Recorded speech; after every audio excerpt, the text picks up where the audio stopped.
Good evening, Pippadot. How are you doing today? Hope you are doing well.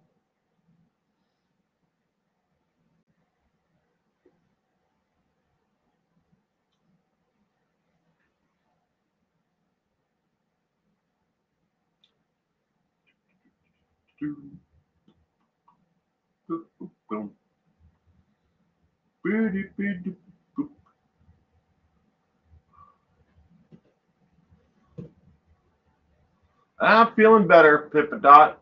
Been up and down, up and down. Hello, Kitty Coo.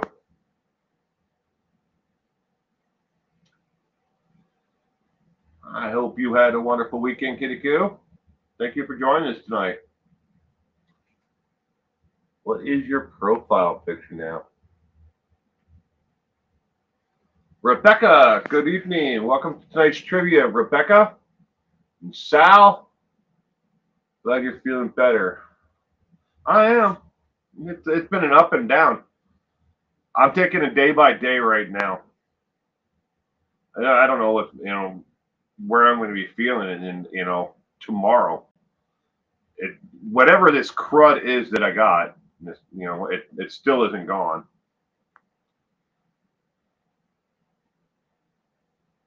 Alana 120, hello, welcome to tonight's trivia. Alana, thank you for joining us tonight. Very easy to laid back community of we're doing trivia on Ted Bundy tonight, the American serial killer. It all the questions are multiple choice. You get four possible answers. You can use whatever means you need to figure it out. You don't have to keep score. There are 20 questions, four possible answers to each question.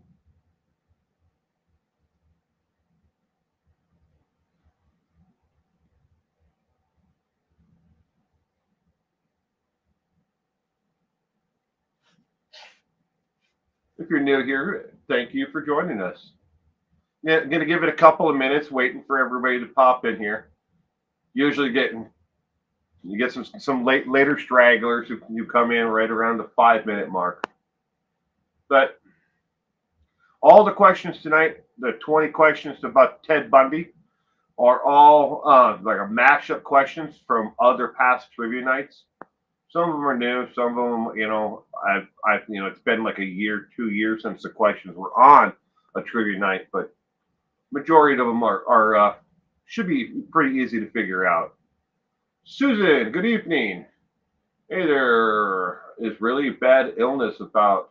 My friend has had a few rebounds and said it's misery. Get well. Well, I'm hoping that I am on the rebound, Susan. It's just for whatever the hell this thing is, this flu. I've had colds and flus before, but I've never had anything like this. And I know it wasn't COVID because we all had to take COVID tests because most of my family still works in the medical field. They work in a hospital or in end of life care. So they have to have, they have to prove, and have their COVID shots, and they have to, if anybody around them like myself turns up cold, with the flu, you got to take a COVID test. Not just one at home. It's got to be one that is, through a medical facility. Love Ted Bundy. Gianna Marie, good evening and welcome. Inner Peas, good evening. Welcome to tonight's trivia. All right, another 30 seconds here, and we'll get this party started. But yeah, so I know it wasn't COVID, but whatever it was, I've had, like I said, I've had colds and flus before in my lifetime, but this knocked me down to the point where I had no energy to do anything at all, just to get up to make it the 8 feet to the bathroom. That was a challenge within itself because I got bad vertigo, and then the temperature, high, triple digit temperature, and then the coughing, and then it just knocked me down. Just to pick up my cell phone off my nightstand, that was too much work. I mean, literally, I was like dead to the world. Nikki H, So the home COVID tests are not reliable? No, they're completely reliable, Nikki. It's just because my family works in end of life care, and they work in an actual hospital medical facility. Their jobs through their contract through the union require that they have a test that is done administered through an actual medical clinic, not just one at home. There is nothing wrong with the home COVID testing. But it's required that they have one, and that if somebody shows up like in their family, child, sibling, spouse, ends up with like a cold, you have to be tested through one of the medical facilities. It's part of the union contract. It's a lot of things like that through the union. We don't even bother to argue with. It's like, well, whatever. I'll go sit in my car and they come right out to you and test you in your car. So it's not like you have to get up and go to inside a medical clinic or whatever. So, all right, ladies and gentlemen, let's get this going. This is the 290th trivia night, and if you've been here before, I hope that you will enjoy this one as well. If you're new here, thank you for joining us. Again, all the questions are about Ted Bundy, the American serial killer. Brief outline of the game. We are only playing for fun. No one is better at this game than anyone else. Use a search engine if you want. Phone a friend. Yell out the window to your neighbor down the the corridor. Run inside to pick a pop and ask someone. I don't care what you use. It's only cheating if you decide it's cheating. Hateful or degrading remarks towards another person playing this game will not only get you banned, timed out and banned, but it'll get you removed. You get enough of those, and Google and YouTube is not screwing around, and they will block your ISP for life. Don't think about trying to open up new accounts too, because they'll block those as well. So they're not screwing around anymore. That's the questions that you may see, used within this. All of them are of my property, my intellectual property. As of the December 1st of 2023, the did you know and all the other questions are now the sole property of me and of my studio, Delight Studios. Yeah, there may be other questions like it. There may be other trivia nights like it, but this one is mine. These questions are not exploitive of the victims or families. These are for educational and for entertainment purposes only. All right, with that said, the first question is now on your screen. It is no secret that Ted, growing up, did not get along with his adoptive father, Johnny Bundy. As a teenager, what was the number one reason for their strife? Was it A, he was cruel to Theodore? B, he couldn't afford what Ted wanted? C, Johnny was abusive to his mother? Or D, Johnny was a little hard on the beeve last night? You will see, if you're new here, you will see references making fun of, poking fun at the Jersey Shore. You will see references to mountain lions. You may even see, a reference to mountain lions and methamphetamines and Yugos. These are all just inside jokes. If you want to know what they are in regards to, I'll be more than happy to explain them. I have an old notes too. Oh, no clue where they are. Oh, I'm sorry, Dot. Like I said, some of these questions are from 2 years ago on previous nights that I've done Ted Bundy. This is actually the 5th Ted Bundy trivia night that I've actually have done. But some of them are 2 years old, some of them are a year old, and some of them are, all these questions are brand new. Never been used before. Question number 1. It's no secret that Ted Bundy, growing up, did not get along with his adoptive father, Johnny Bundy. As a teenager, what was the number one reason for their strife? We have quite a few. C's, B's. Stacy McFarland. Good evening, Stacy, and welcome to tonight's trivia. Stacy's going with A. Gianna Marie. B. Rebecca. C. Kitty Q. C. Nikki is going with A. What was the number one reason for their strife? Yeah, and I forgot to put myself in my little window. Hold on. Beep. There I am. Hello. Put myself in my little window. Eddie Haskell is here with us, ladies and gentlemen. Good evening, Eddie. And welcome to tonight's trivia.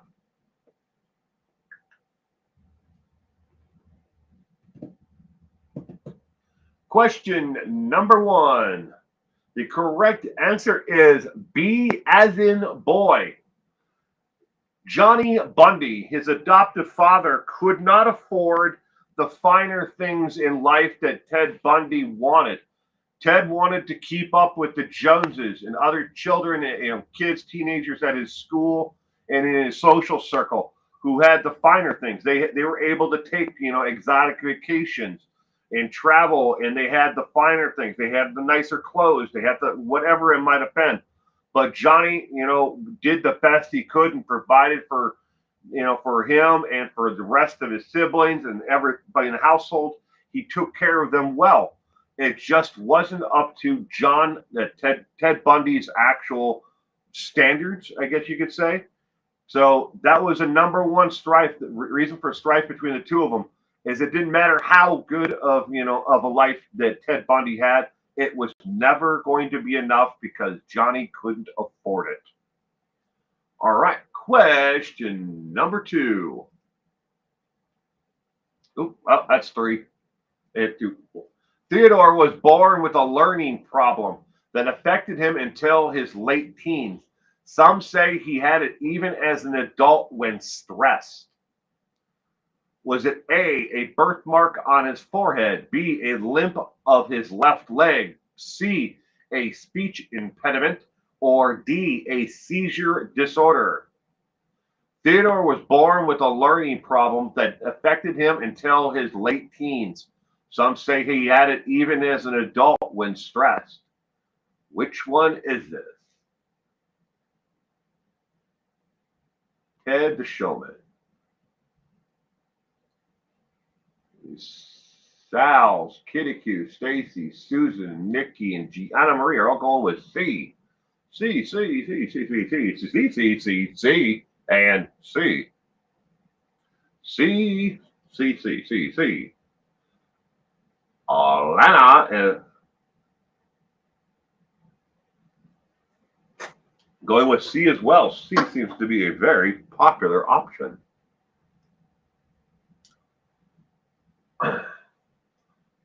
Tonight, I've just finished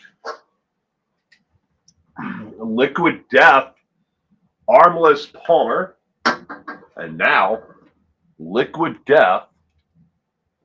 This is the Revered Lime.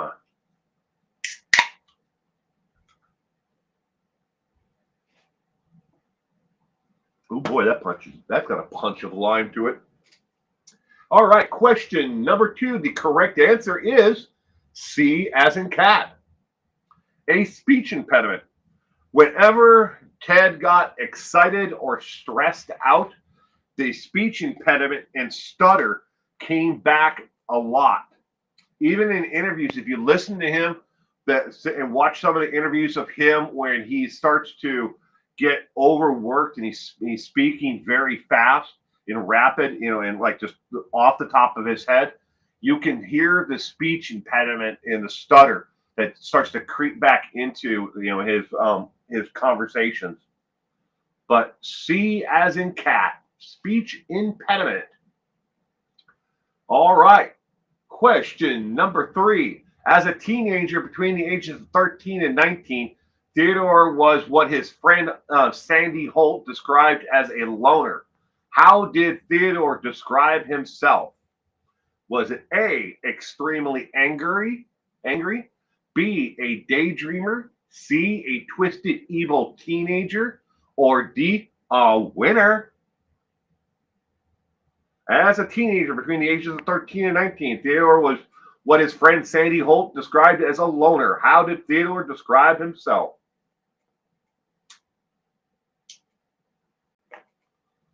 Smoke him if you got him. Sal's going with D. Eddie Haskell, C. Alana is going with B. Kitty Q, B. Stacy, B. Gianna Marie, B as well. Nikki's going with D, a winner. He's, he's a winner. Like Charlie Sheen, he's a winner. He's winning.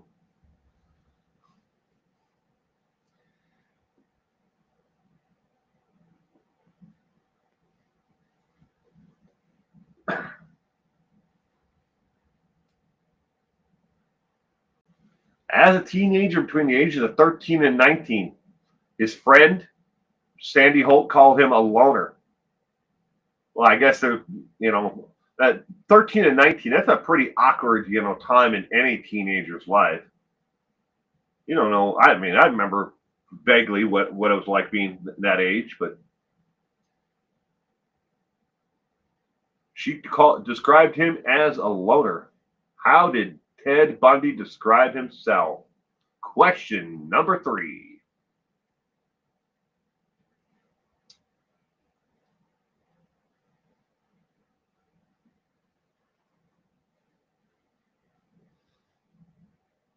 Sal, I hope that if you're able to quit. I truly am. I hope you're able to do it. Each one of these, as they say, is a nail in my coffin. Kitty Q, I remember it was horrible. 13 and 19. All right, the answer to question number 3 is C as in cat. He describes himself between the ages of 13 and 19 as a twisted, evil teenager. Twisted, evil teenager is how he described himself. During the ages of 13 to 19, he said that he started to have fantasies about killing and hurting other people. Even between the ages of 13 and 19. It wouldn't be until much later on that he started acting upon it. But between 13 and 19, he was already having fantasies about, hurting other people. I don't remember, ever doing that when I was younger. But I mean, I guess some people are different, right? Wish you all the luck, Sal. Do it. You can do it. All right. Did you know Ted had a normal side of him as well? How many of these do you have in common with Ted Bundy? These are all things that he loved. Vanilla ice cream, Captain and Tennille, the music of Captain and Tennille. I'm not joking. Plain chocolate bars, the Brady Bunch television show. He loved dancing. His favorite dessert was strawberries and cream cake that his mother used to make him. All Chinese food. He loved to sing. He loved Coca-Cola more than Pepsi. And he liked violet flowers over daisies. He didn't understand why anyone would like daisies.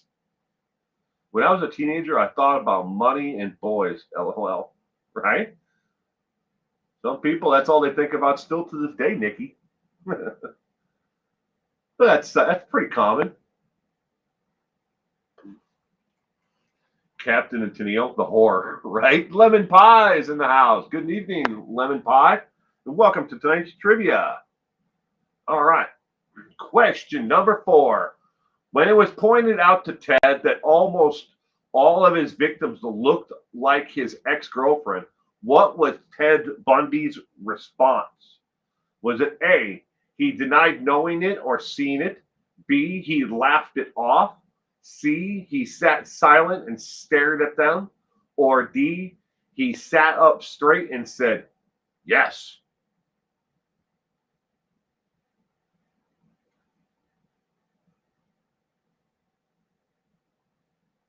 Stacey McFarland, I have a Daisy's tattoo. Sorry, Ted.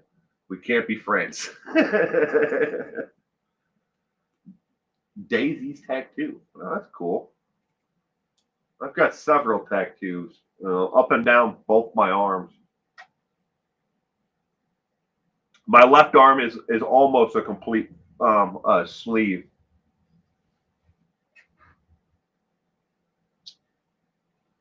Lemon Pie is going with D. Sal is going with D as well. Kitty QB. Mm, Eddie Haskell C. Lemon Pie E. What a quinky dink. Quinky dink. Alana is going with A. Stacy B. Nikki B. Rebecca A. And Stacy McFarland. Nice. When it was pointed out to Ted that almost all his victims looked like his ex-girlfriend, what was Ted Bundy's response? Question number 4. The correct answer is A as in apple. He denied knowing it or seeing it. But if you were around during that time, and a lot of, I'm guessing a lot of you were, because I've seen it in the comment section before, a lot of women back then started to change their hairstyle from wearing it straight and long. They cut their hair or they curled their hair because the MO was he liked women with long, straight hair, brunettes, those who were, 5'8", 5'7", in stature, thin. There was a type, and they all looked like his ex. Even if he didn't want to admit it, they all looked like it. Question number 5. When Theodore sat down with psychiatrists, he told them that if he could change one thing about himself, he would change what? Was it A, his curly hair, B, his height, C, his slender build, or D, his raging temper? We're hearing about that. They were trying to change how they looked. Yeah. I mean, if you fit the MO in the 70s, during that time period, you'd want to change how you look too, to make sure anything that so you didn't become a victim. Sal, I had long straight brown hair in the 70s. There you go. Long straight hair, some bell bottoms,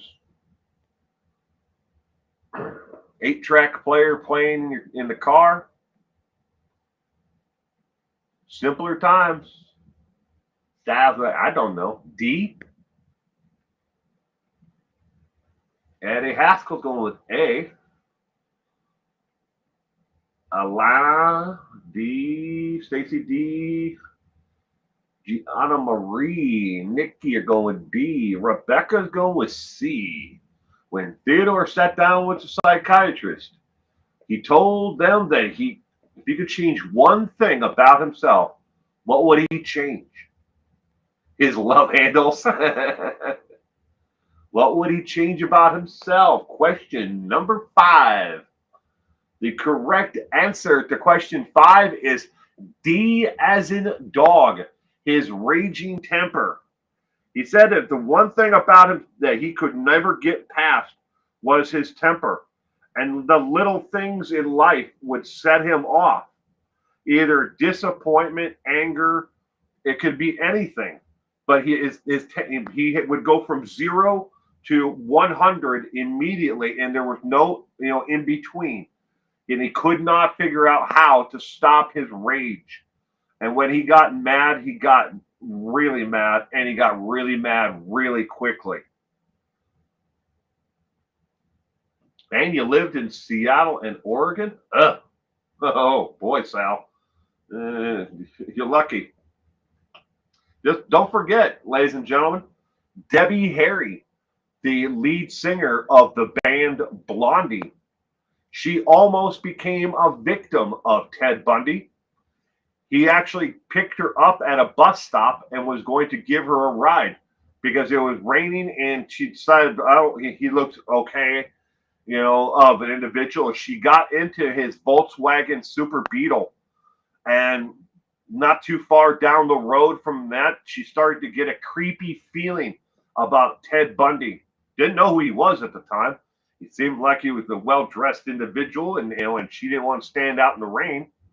So she got in the car, and when she reached for the door handle, she realized that the door handle on the inside of the Bug didn't work. It was disconnected.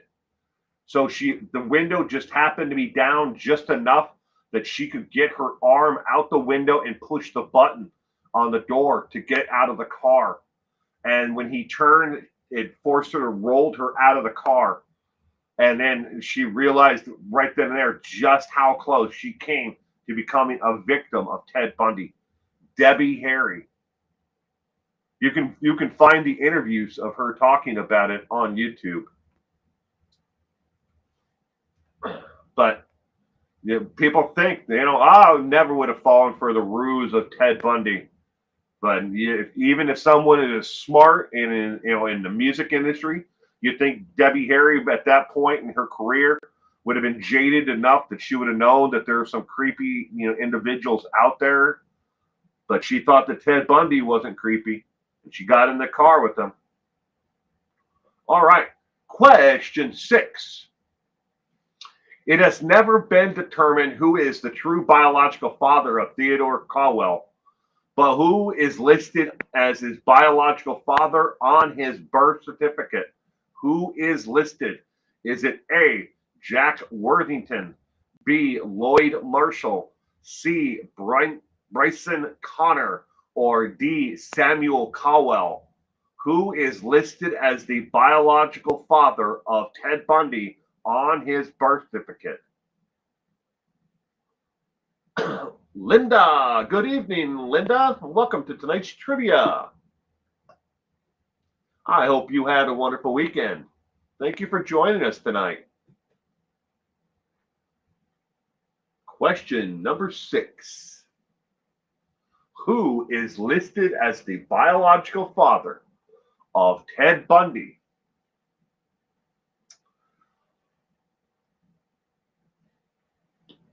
Bob Barker, Joe Biden. Good one, Eddie. Joe Biden. I mean, definitely old enough.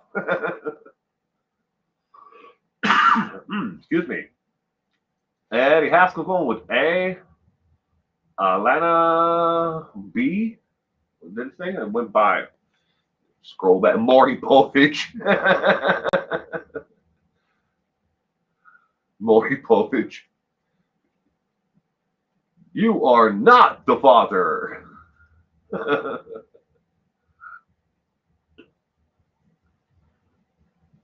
I did, thanks. Good. I'm glad you had a great weekend, Linda. Nikki's going with D. Question number 6 of 20. There are 20 questions on every trivia night. We are on question number 6.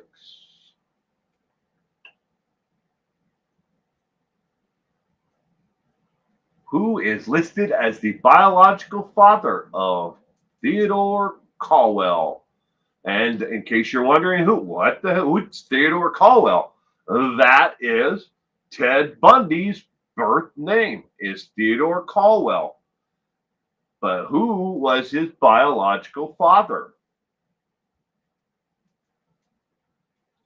His mother was so weird in the interviews.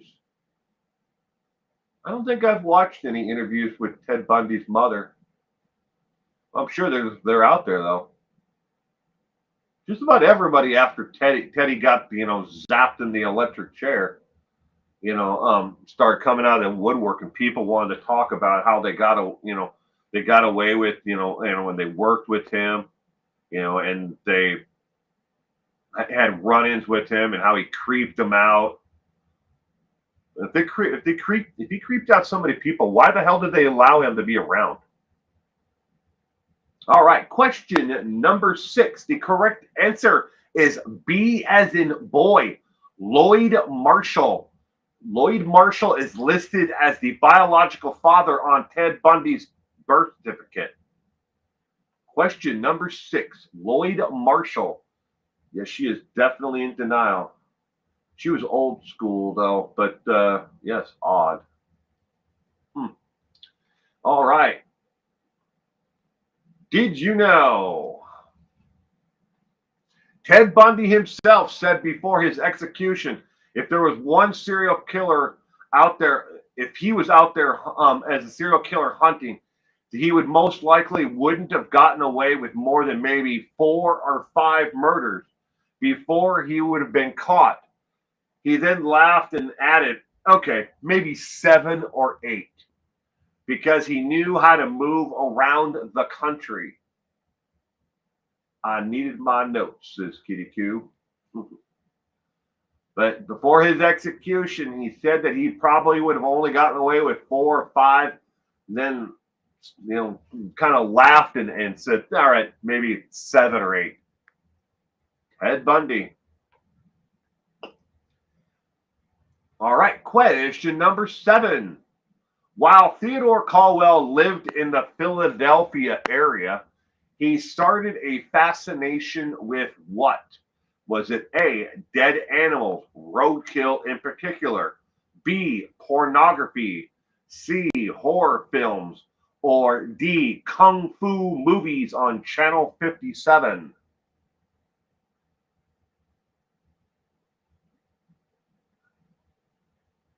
Guess being creepy isn't cause for losing your job. No, it's true. I mean, I've worked with some seriously creepy ass individuals in my lifetime. I've met some seriously creepy people doing what I'm doing now, too. There are creepy people everywhere. Eddie Haskell's going with C. Rebecca, Lemon Pie, Pippa Dot, Sal, along with B, along with Nikki. Who else was going with B up here? We had Stacy going with B as well. Question number 7 of 20. Kung Fu for sure.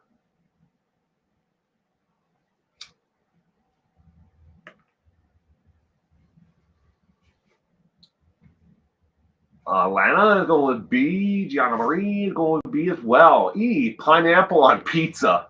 That's blasphemy there. Pineapple on pizza. All right, the correct answer to question 7 is B as in boy, pornography. When he lived in the Philadelphia area, he picked up a fascination, young man too, with pornography. There is a story that supposedly he was introduced to pornography and hardcore snuff films from his grandfather. And then his grandfather had this huge pornography collection. But his grandfather was also a deacon in his church. But in case you're wondering where the Kung Fu movies on Channel 57 comes from, that's a reference to the movie Office Space with Jennifer Aniston. That when he's sitting in the restaurant, and he says, "I'm going to go home and watch Kung Fu," and she goes, "Yeah, on Channel 57." But pornography.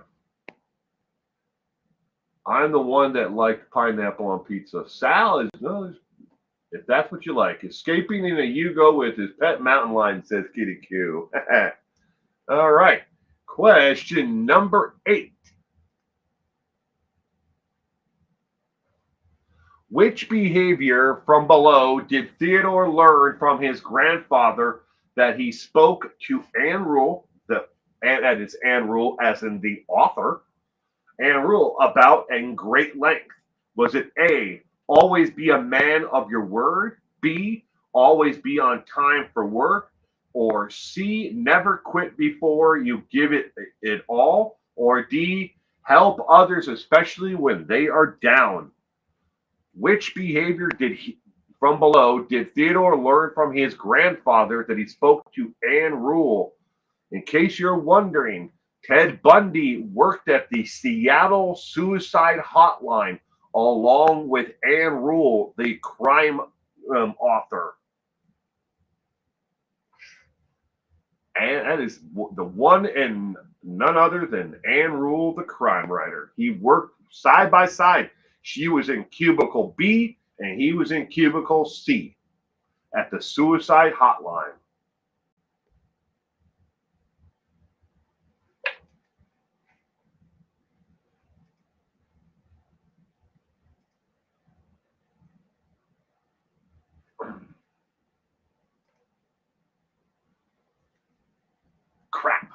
don't know. C? Next, LOL. So Stacy, Alana is going with C. Tiffany has left the building. Welcome, Tiffany has left the building. Is going with B. Gianna Marie is going with B as well. Hippodot is going with B, question mark, question mark, question mark. I don't know. It could be B. It could be C. It could be A or D.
Sorry, that was me. I went to go close one of the pages and I accidentally closed out the and paused the stream. Oops, that was me. Sorry about that. I'm still here. You're still here. We're still on question 8. Nothing has changed.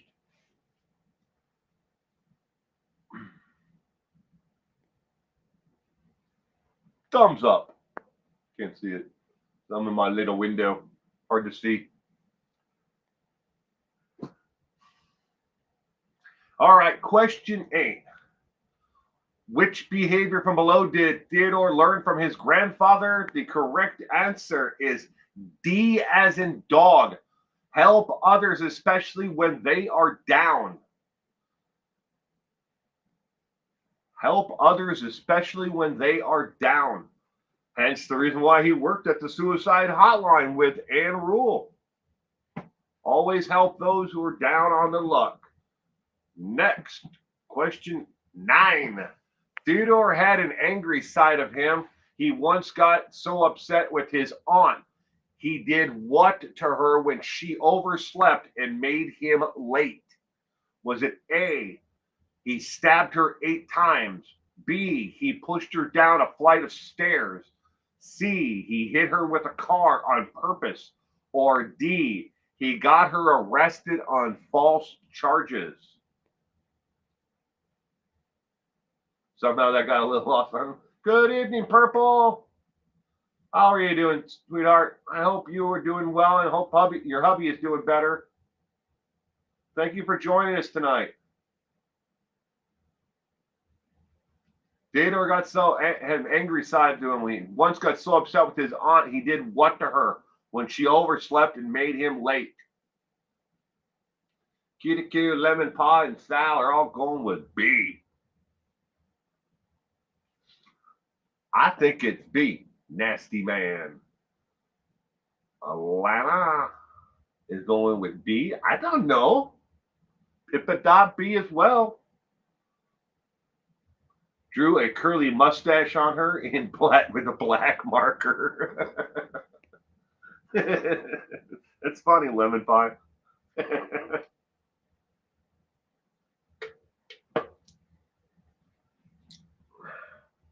What did he do to his aunt who overslept and made him late?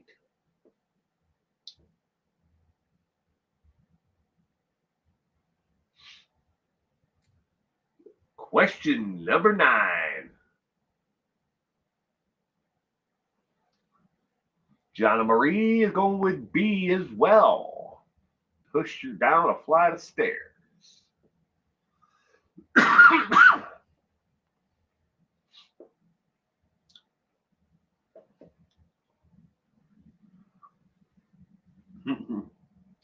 All right, the answer to question 9 is none other than B as in boy. He pushed her down a flight of stairs. You might be wondering what happened to her. She dislocated her shoulder and she ended up with a 4-inch cut on her left knee. He shoved her down a flight of stairs because she made him late because she overslept. What a nice guy. He's the kind of person you want to take home, be introduced to your mother, don't right? Ted Bundy. Question number 10. 10 was a very calculated murderer. He would sometimes watch his victims for days, have 2 or 3 lined up to kill. How did he pass the time while waiting for the perfect time to pounce? Was it A, did he read books? B, listen to music? C, daydream about killing? Or D, make list of desires of the next victim? Purple Interpiece is here, or at least she was. I have not seen Summon Shoes or Rykart yet tonight. Then again, Rykart's probably working, so. But I'm sure if they're around and they'll jump in to the stream. Ted was a calculated murderer. He would sometimes watch his victims for days, have 2 or 3 lined up to kill. How did he pass the time while waiting for the perfect time to pounce? Tiffany has left the building, is going with A. Lemon pie. Origami. Make an origami.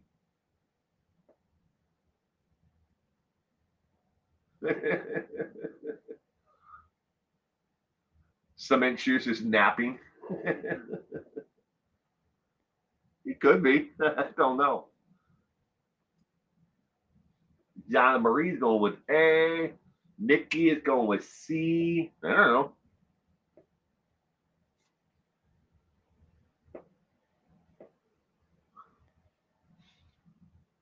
What did he do to pass the time? Waiting for the perfect time to pounce. Question number 10.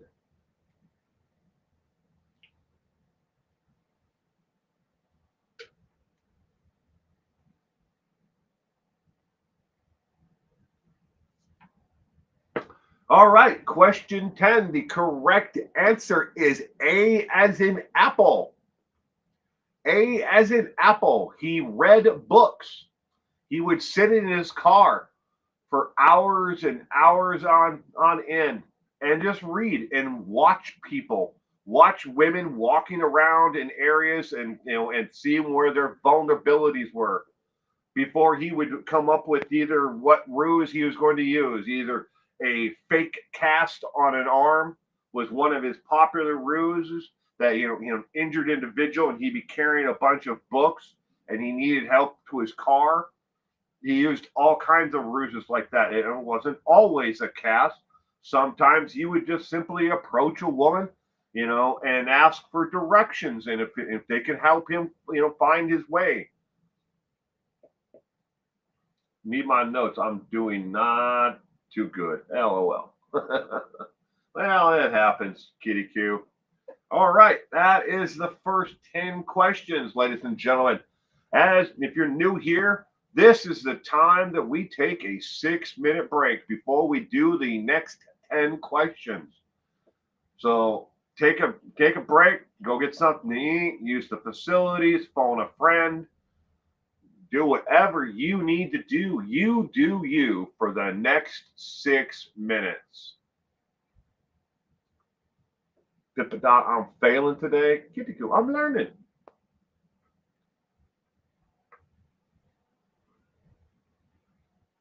We will be back in 6 minutes.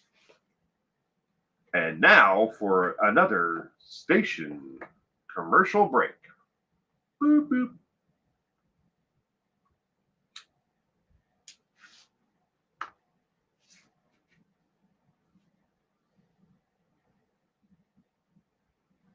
Be careful and watch out for mountain lions. Those mountain lions are those sneaky little suckers. I'm usually pretty good on old Ted, but tonight, not so much, says Susan Weaver. Well, maybe you'll do better on the next 10. Where's Rebecca and Kitty Q? Rebecca and Kitty Q are still here.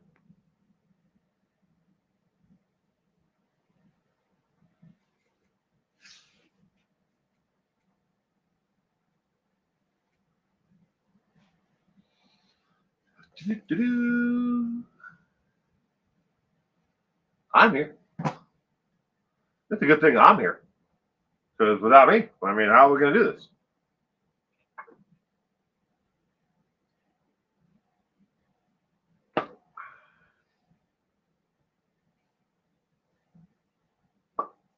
Ba-do-ba-do.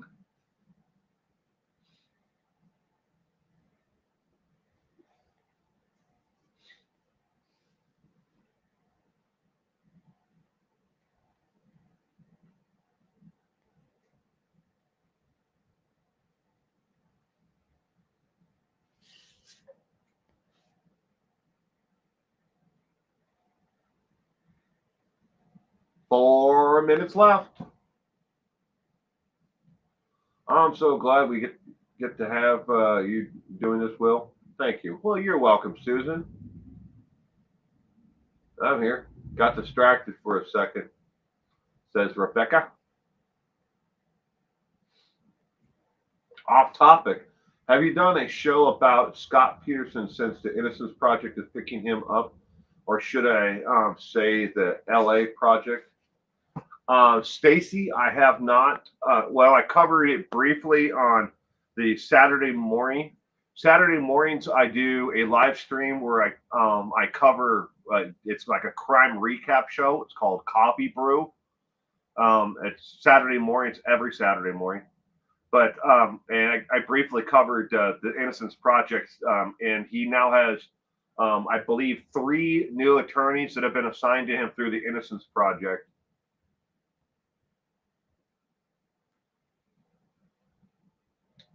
But that's about as far as I've covered it. I have not done any other videos or anything on it. I've been sick for the last 2 weeks, so it not a whole lot of anything got done. Driving home from your sister's. Well, I hope you had a wonderful visit with your sister.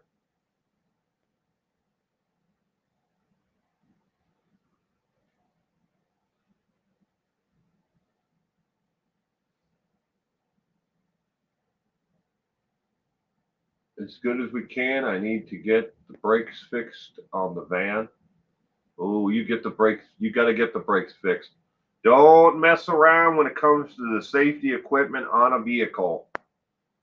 But I always tell my daughter and my wife, always, the safety equipment is number one. Get those brakes fixed if you are having issues with them.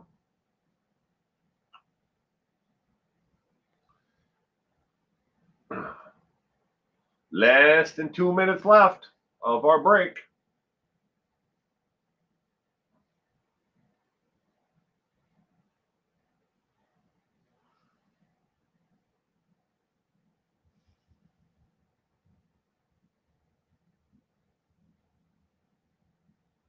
I feel your pain. My aunt has been sick for the last 7 weeks.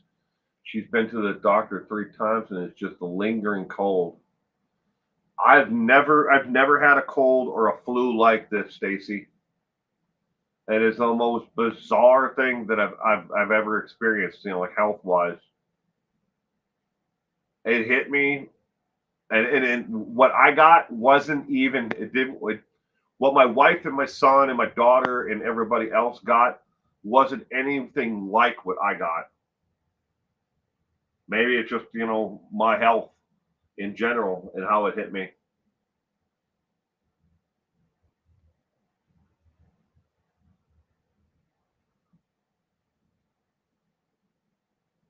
40 seconds left of our break. It's so foggy out. I'm glad I'm driving because I would be driving 10 miles an hour. Glad he's driving. He's driving. I missed that. I hate fog. I can if you can't see, that's not fun. 10 seconds.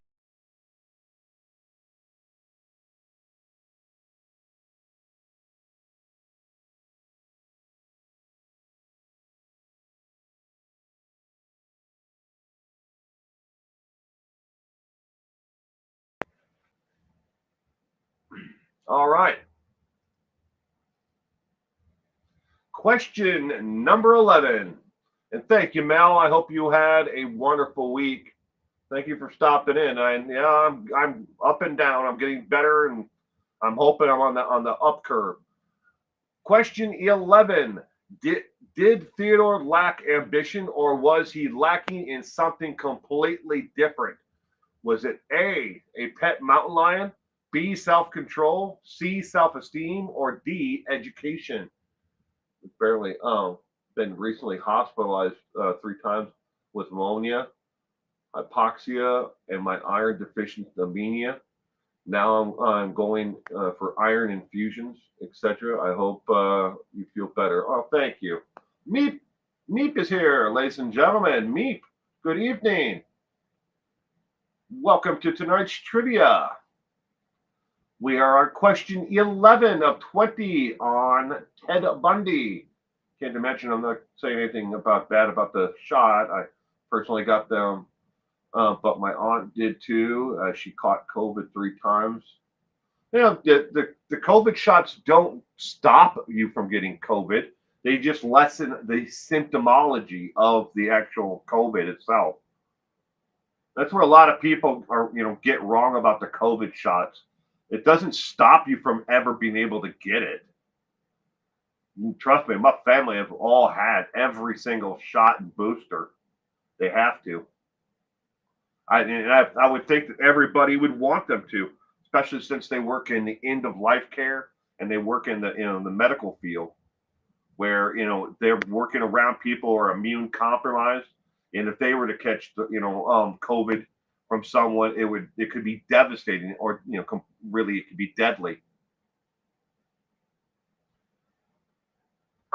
Question 11. Did Theodore lack ambition, or was it he lacked something completely different?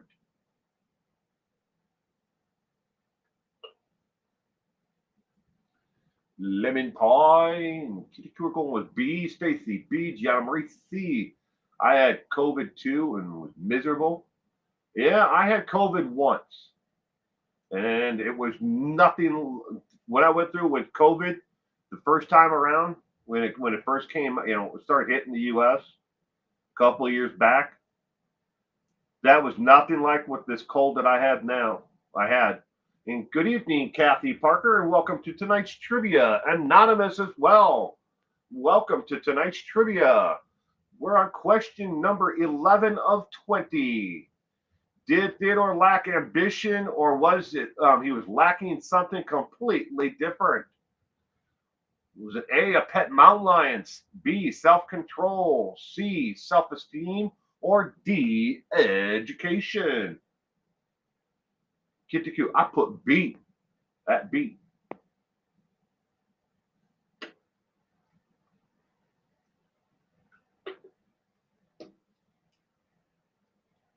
Question number 11.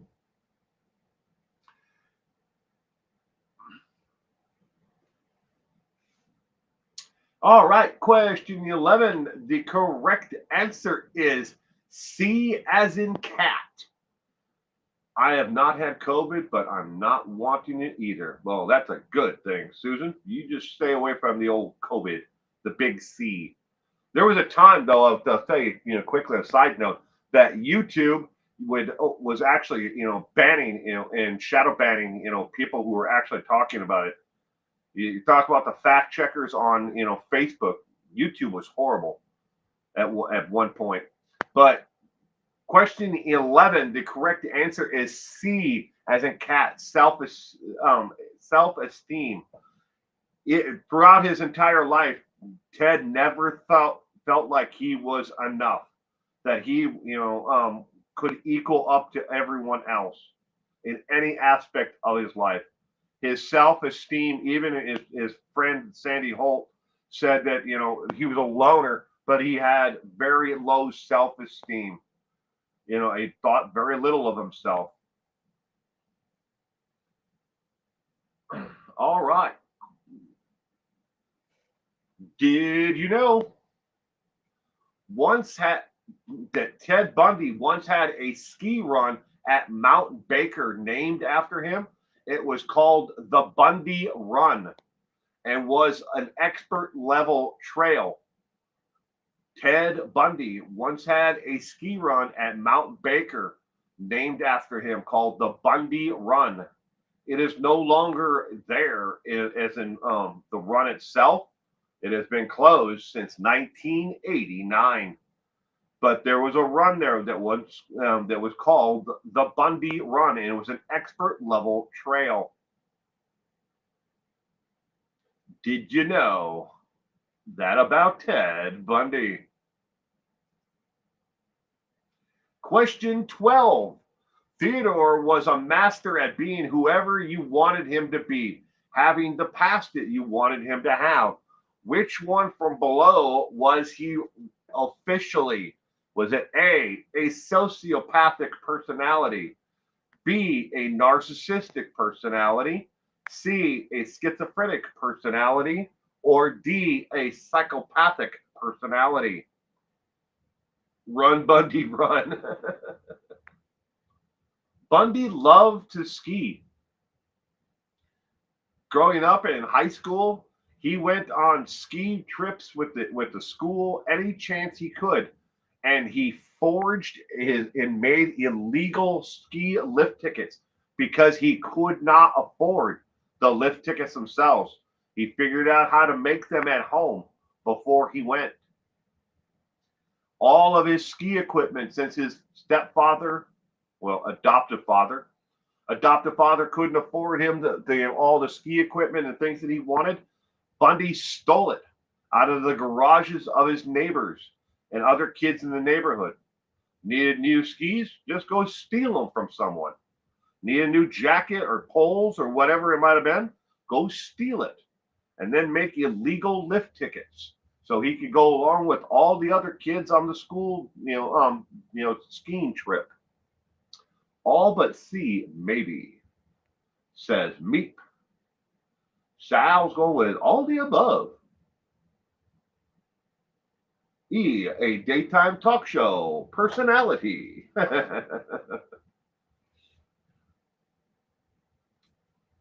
Theodore was a master at being whoever you wanted him to be, having the past you wanted him to have. Which one from below was he officially? Question 12.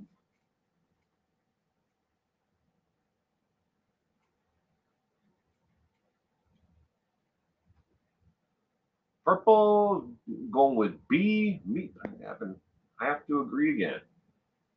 All the above, says Meep. All right, question number 12. The correct answer is B as in boy. B as in boy. He was officially, and you have to be diagnosed by a professional. He was professionally diagnosed with being a narcissistic personality or having narcissistic personality disorder. So NPD is what his official diagnosis was. He was not diagnosed with being a sociopath, psychopath, but people love to throw those things around. But he definitely was diagnosed professionally with being a narcissistic personality. All right, next. Question number 13. In a blind test conducted at the University of Miami, then at the University of North Carolina in 2000, where did Ted Bundy rank as a handsome man? It was it A 1, B 8, C 4, or D 10? The blind test that was conducted, they asked women Where do you rank these men in order from 1 to 10? If they knew who they were, the individuals in the photos, they removed the photo and put in someone else. But they didn't know that Ted Bundy was in the grouping of photos. Where did he rank in the list of 1 to 10, with 1 being the most handsome and 10 being the least handsome? It was done twice, once at the University of Miami and once at North Carolina. Yeah, I believe it's the University of North Carolina, but it might have been North Carolina State. I might be wrong about that part. But it was in the year 2000. My phone's almost dead. Ah! Lemon pie, 144,000. Oh, it's a good one, lemon pie. Quickly, Rebecca, plug your phone in. Hurry. Question number 13. Where did Ted Bundy rank in the scale of most handsome? I forgot my darn car charger and 30 minutes out. Ah! Oh, I'm sorry, Rebecca. Well, you can always watch the rest of it and rewind. And ladies and gentlemen, his ears have been burning, but Cement Shoes is finally here. Good evening, Cement Shoes, and welcome to tonight's trivia. They were wondering where you were. The guess was that you were taking a nap. Were you taking a nap, Cement Shoes?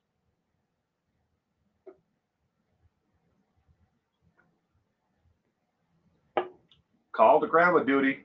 Take care, Al. You have a terrific week ahead, Susan. And thank you for stopping in tonight. Question number 13.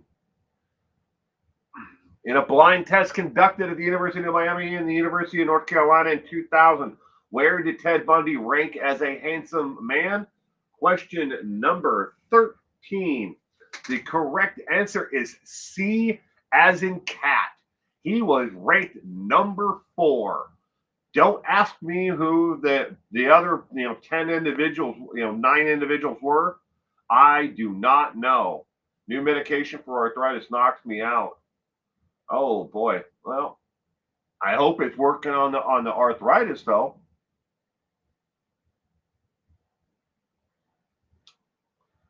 But he was ranked number 4 on the list of between 1 being the most handsome and 10 being the least. He was number 4 on the list. Gross. I got it right. Wasn't the best looking man and wasn't the worst looking man on the list. All right. Next. Question number 14. Nothing to do while on death row. Ted would talk to any reporter that wanted to talk with him. Some weeks he did upwards of 15 interviews. Who wouldn't he speak with? Was it A, victims' families, B, his own family, C, Snooki or the Jersey Shore cast, or D, anyone with ABC News? There's no accounting for taste. Numbers 1 through 13 definitely don't contain Otis Toole. He was a fugly looking dude, wasn't he? Otis Toole. Now I want to know who the other number 1 through 3 were. It's got to be Snooki. Oh. Nothing to do while on death row. Ted would talk to any reporter that wanted to talk with him. Some weeks he did as many as 15 interviews. Who wouldn't he speak with, though?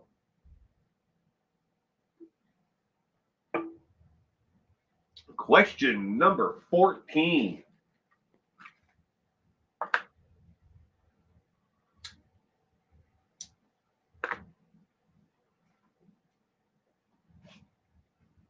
E. Rihanna Johnson. This is a hard one.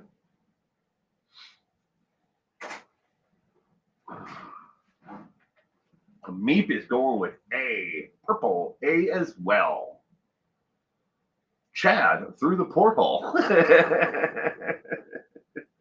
Good old Chad Daybell in his porthole, huh? Refused to talk to Chad.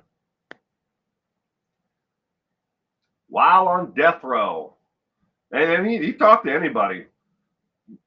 Religious leaders that wanted, that were researching, pornography and serial killers, reporters who came with a planned agenda about why Ted did the things that he did. He talked to all kinds of reporters. He wouldn't talk to the victims' families, says Mel. He'd like Snooky.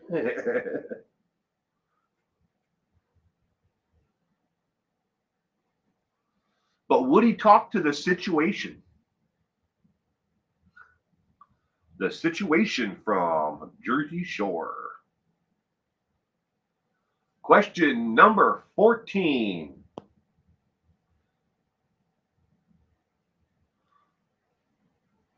All right, question number 14. The correct answer is A as in apple. He refused to speak with any of the victims' families. Anyone associated with his actual victims, he refused to speak with any of their families, even though several of them requested that they speak with him before his execution. He refused to talk to any of them. He didn't want to relive it in that way. He wanted the memories of how he powered them and he controlled their last moments of life. He did not want to speak with the families at all. A as in apple. Did you know Ted Bundy still ranks in the top 5 for merchandise sales for t-shirts and coffee mugs with his likeness on it? Ted is number 2 for all-time media and internet searches for serial killers, and he is still number 1 on calendars. Ladies and gentlemen, I didn't know that there were calendars of Ted Bundy even out there, but apparently he's still number 1 when it comes to serial killers and serial killer calendars. He's still number 1. He's number 2 on internet searches about him and his life. And his number is in the top 5 in merchandise sales when it comes to his likeness on t-shirts and coffee cups. In case you're wondering about who is also in the top 5, and Otis Toole is not there, Cement Shoes. He's not in the top 5 at all. But in number 1, when it comes to serial killers who are likeness on t-shirts and coffee cups, Charles Manson is number 1 on the list. Ted Bundy sits in the 3rd spot. Number 2 is none other than the killer clown, Pogo the Clown, John Wayne Gacy, on t-shirts and coffee cups. Number 3, Ted Bundy. I would buy Kemper. I think Kemper is probably one of the most interesting serial killers of all time. Israel Keyes, much more interesting than Bundy. I'll give you that. I'll give you that, Cement Shoes, in my opinion as well. All right. Question number 15. Family is everything to a lot of people. However, Theodore didn't ever really get along with his siblings. How many siblings did he have? Is it A, 1, B, 7, C, 4, or D, 2? Question number 15.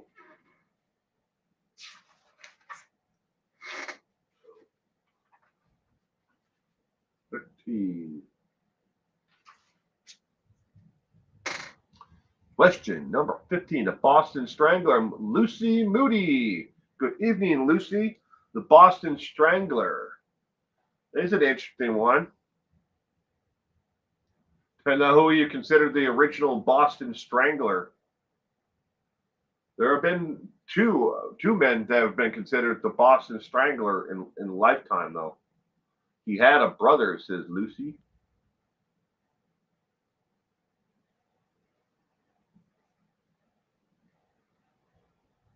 His sister was actually his mother. Am I right? Um, the unwrap that the answer to your question, Mel. The person he thought was his sister was his mother. I thought he had a couple sisters, says Meep.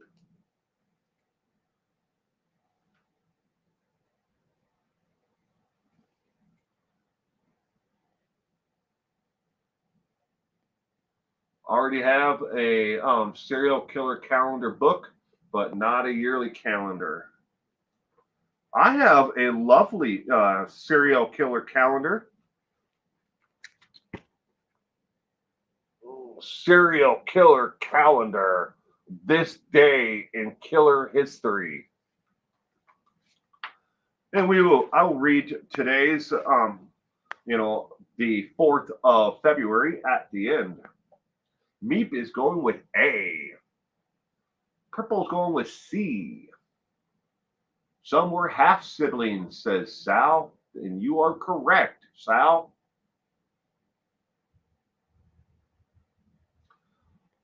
Family is everything to a lot of people. However, Theodore really didn't get along with his siblings. How many siblings did he have? Pipidot says Amazon. Yes, that's where I got mine after Kitty Q told me about it. Thank you again, Kitty Q, for telling me about the serial killer calendar, this day in killer history book. So if he also had a brother, he had 2 full siblings. Gianna Marie is going with 4. Question number 15.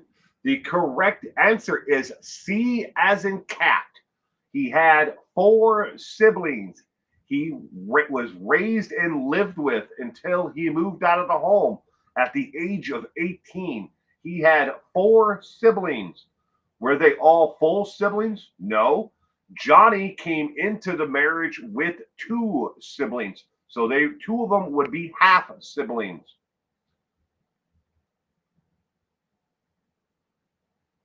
C as in cat. 4 siblings. All right, next. Question number 16. I come to her at night. She is all alone. I pity her. Not a breath left in her. Licks lips. I own her soul. Who was Theodore talking about? Was it A, Donna Gale Manson, B, Susan Elaine Rancourt, C, Roberta Kathy Parks, or D, Georgiana Hawkins? I come to her at night. She is all alone. I pity her. Not a breath left in her. Licking lips. I own her soul. Who was Theodore talking about?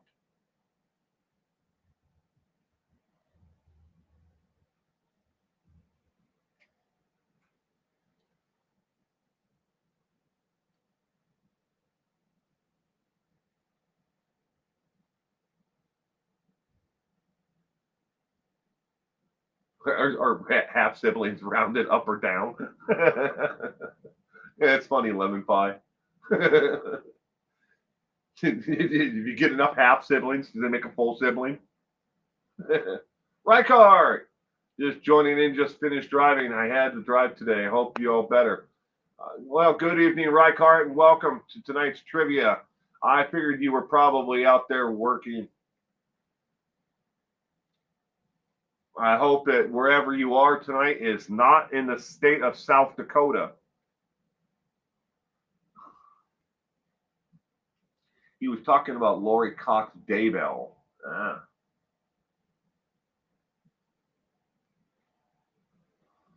I come to her at night. She is all alone. I pity her, not a breath left in her. I own her soul. Who was Theodore talking about? Question number 16.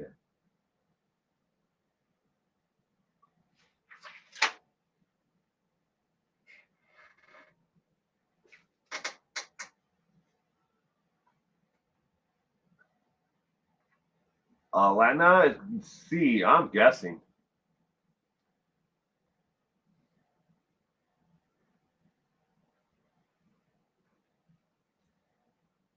Mel Stiller, I really don't know.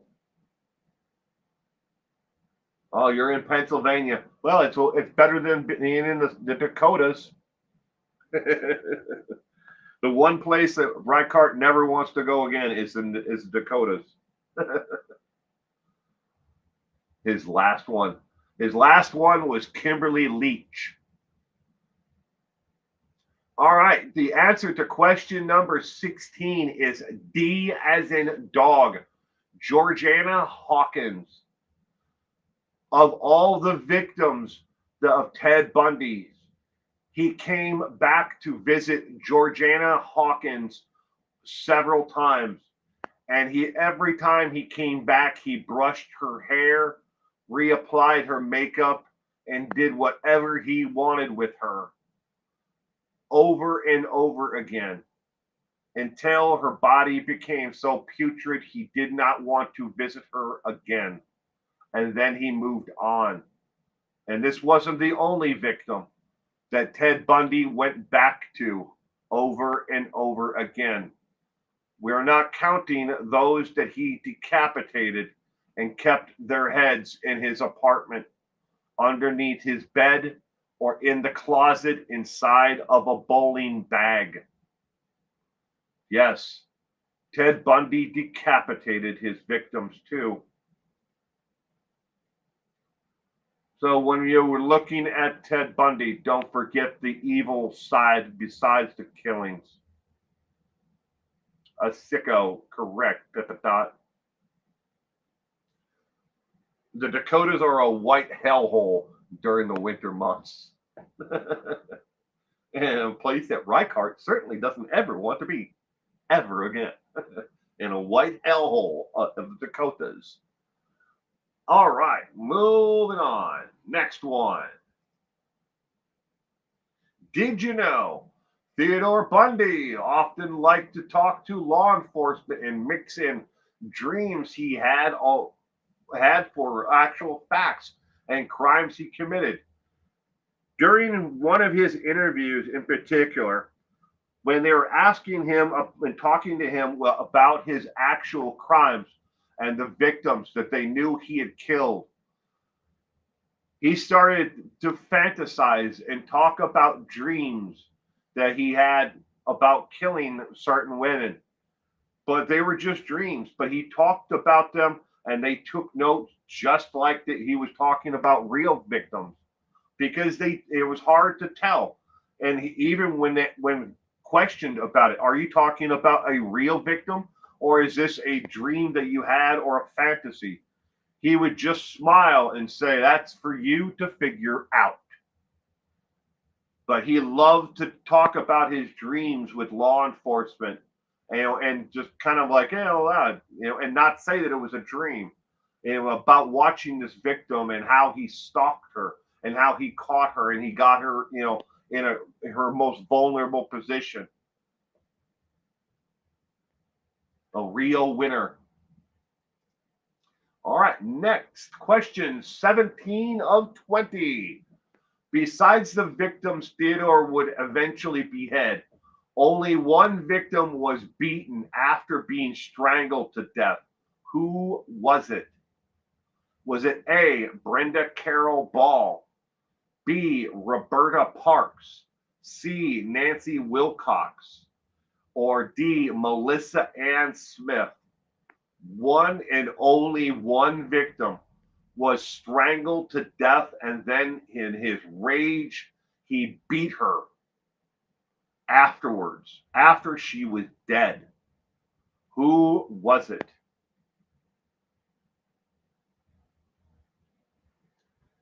Question 17 of 20.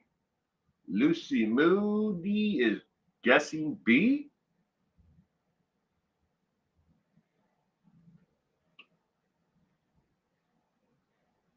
Sal going with A. Pippa got A. Eddie, me for going with B.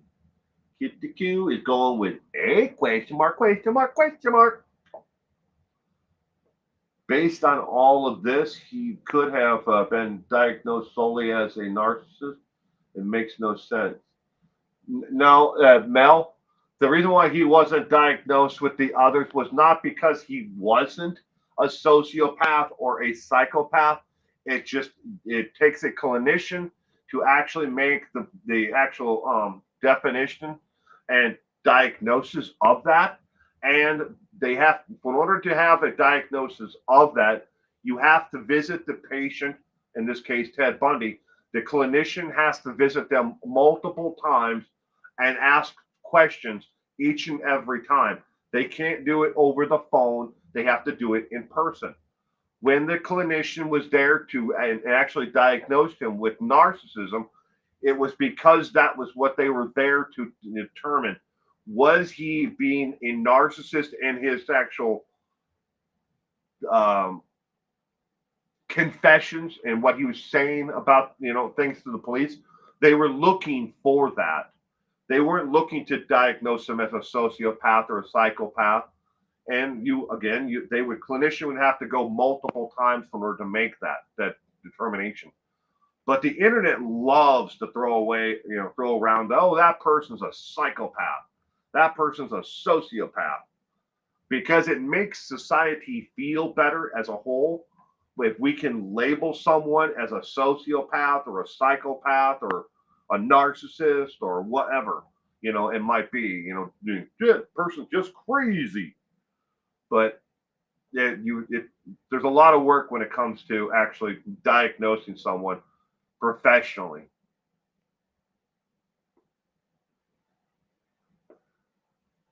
Taylor Shaw business. Yeah. I think he's a psychopath, says me. I think there's a very good likelihood that he was a psychopath, me. But and you have to look at there's not much of a difference between a sociopath and a psychopath. But Bundy definitely showed a lot of the signs of being a psychopath. Now I'm only speaking from an armchair, psychologist standpoint. There, I've never met him, and I certainly never talked to him. And it would be impossible for somebody to even look at a video, of him in his interviews and make that determination professionally. And Alana, I'm sticking with C. Question 17 of 20. The correct answer is A as in apple. Brenda Carol Ball is the only victim that Ted Bundy strangled to death and beat. And when questioned about it, Bundy said that he was so enraged that that day when he killed her, that he didn't know what was going on. And when he got to that point where he was so enraged, he said he would almost black out, or for a large chunk of time would just kind of disappeared, because he didn't know how to control his anger when he got that bad. So they all wanted was confirmation of a condition that suited them. Interesting, very interesting. Just like the Mel, the he was a Pentecostal preacher who came and talked to Bundy. Nowhere in Bundy's history before that Pentecostal preacher came to talk to Bundy did pornography ever come up in Bundy's past. No one said, "Hey, how did you become a serial killer? Was it because you were introduced to snuff films and pornography as a young child. But that pastor came to him and was looking for a connection between pornography and and people being able to access it on the internet, and and also having still photographies and porn shops and stuff like that. He was looking for that connection between pornography and serial killers. And when he went to talk to Bundy, Bundy was like, yeah, yeah, okay, yeah, yeah. I was introduced to hardcore snuff films and pornography from my grandfather, and that's where all of that came from. It never came up before, it never came up afterwards. But that man wanted him to be someone who was who became the serial killer that he was because of pornography, and Bundy played right along with it like he did so many other times. When people came to him, they wanted him, well, tell us, were you abused as a child? Is that why you became, a serial killer? And Bundy said, yep, I was abused as a child. And he would just pick up that persona and run with it until the interview was over with. And then the next person would come, and they were looking for something else, a confirmation of something else. And yep, Bundy just became that person. But all right, moving on. Question number 18. Which item was not found in Theodore's Volkswagen Bug on August 16th, 1975? Was it A, an ice pick, B, 4 feet of rope, C, a handgun, or D, 2 masks? This is question 18 of 20. Which item was not found in his iconic Volkswagen Bug on August 16th, 1975? Just before he was put to death, there's no proof of it whatsoever. No, none. Just his. But a lot of killers are like that, though. And if you think about it, let's take for instance Christopher Watts. You can't believe even 50% of what Christopher Watts said about how his household ran and how he felt and why he did what he did. You can't take it as the truth. People want to. They want to believe that he said the truth about what he did and how he did it and why he did it. But I mean, he's an habitual liar, just like Ted Bundy, John Wayne Gacy, all the way to the end. Refused to take complete admission for what he'd done and the horrors that he had caused. Well, it wasn't me; it was somebody else. I didn't do that. They lie to protect themselves to a large extent. And then there's the ones that want to, not only tell you about what they did, but they get, a great satisfaction out of reliving each and every murder. Hence, people like Samuel Little, and even the Texas Ranger that Samuel Little befriended and painted pictures for of all of his victims. Even he believes that Samuel Little's actual murder count is way over 100. Even though he only painted 97 pictures total and relived and accounted 97 of them, they're probably closer to 110, 115 actual victims of Samuel Little. But Samuel Little never got around to it. His health, deteriorated to the point where it was hard for him to even sit and talk with them.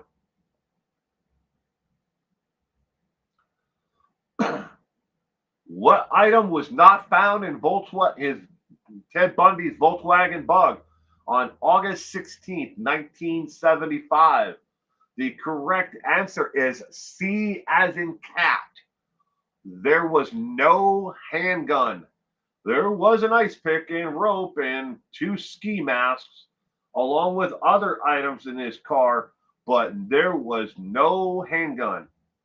Bundy believed in strangulation with either his hands or a rope, or beating them to death with an object. But again, only one was ever strangled and beaten.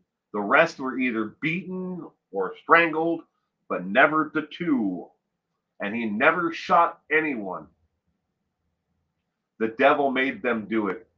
The usual garbage. Don't remember an ice pick? The entire Meep. If you go online, you can actually find the photographs of the actual contents of the Volkswagen Bug. They're all laid out on a table, and they have little evidence markers next to it. But there were two black ski masks, a bag that he had all of it, his murder kit, in. The ice pick was in there as well, along with the 4 feet exactly of rope, but no handgun. All right, moving on. Question 19 of 20. Motivated to kill and unable to stop the urges he had, as hard as he tried, he couldn't resist the desire to kill. After killing Kimberly Leach, was there another planned murder? A, no, he had no plans. B, yes, he had plans to kill two more. C, yes, he was planning another murder. Or D, sort of, but he couldn't find her. Motivated to kill and unable to stop the urges he had, as hard as he tried, he couldn't resist the desire to kill. After killing Kimberly Leach, was there another planned murder? Oh boy, we dropped a lot of people there while I was talking.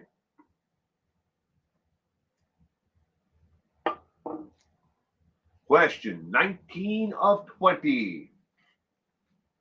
Meep is going with either C or A. One of the two. Or both. Purple's going with C. Kip Dicko is going with D.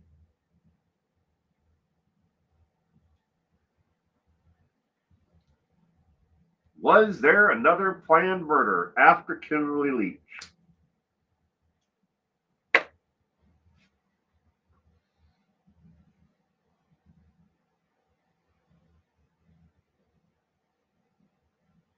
Lana is going with C.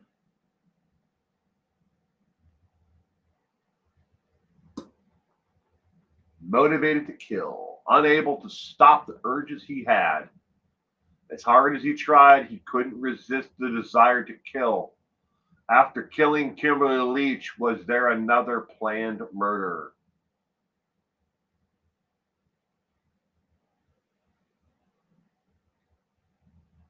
Question 19 of 20.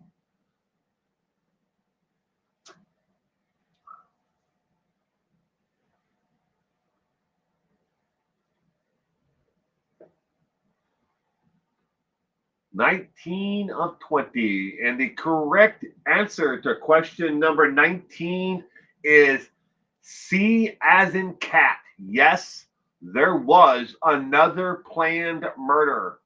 Another victim that he had picked out that he was going to kill, who was like college student. That's all he would say, is that she was a female college student. But Kimberly Leach was the youngest victim of all of Ted Bundy's victims. I don't quote me on this, but I believe she was 14. By far the youngest of them all. Crystal, aka Beaver, sub. Good evening, and welcome to tonight's trivia. I hope you've been doing well, Crystal. Question number 20. What was the most researched question about Ted Bundy on the internet? This is for the year 2023.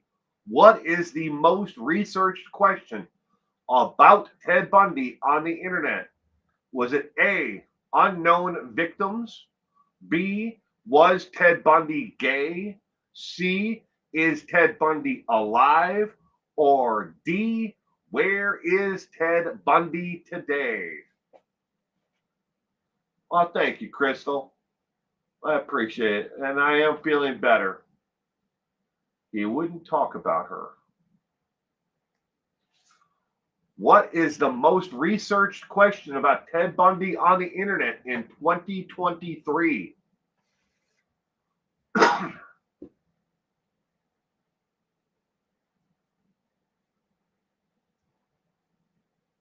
Question 20 of 20. And do not leave after this question. We still have the cold case file to do. We have two of them every week. Cold cases.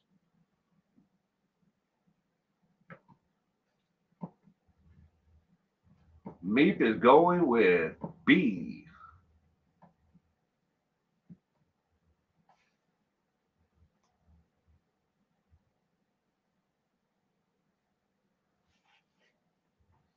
What was the most researched question about Ted Bundy on the internet in 2023? The correct answer to question 20 of 20 is D as in dog. Where is Ted Bundy today? Ted Bundy was cremated after he died in the electric chair, and his ashes were spread in the Cascade Mountains. But nobody knows exactly where, other than the detective who actually did it spread his ashes. But people want to know, where is Ted Bundy's? Where is his ashes at? Where is Ted Bundy today? D as in dog. All right. This is completely optional to give yourself a letter grade if you want. Some people like to do it, some people don't. Did you get an A, B, a C, a D, or E? Exotic mountain lion tamer of correctness level. Completely optional. Mel's got to take off. Well, you have a great week ahead, Mel. Where's his daughter? Rose. Rose is Ted Bundy's daughter's name. In case you're all not familiar with it, Ted Bundy conceived his daughter while he was behind bars.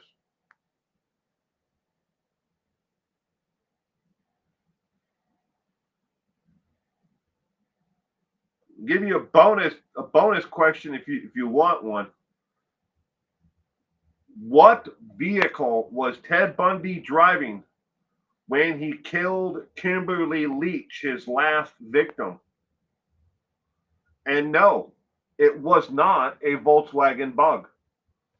What vehicle was Ted Bundy driving when he killed Kimberly Leach, his last victim? Playing for fun. Heard she lives somewhere in England.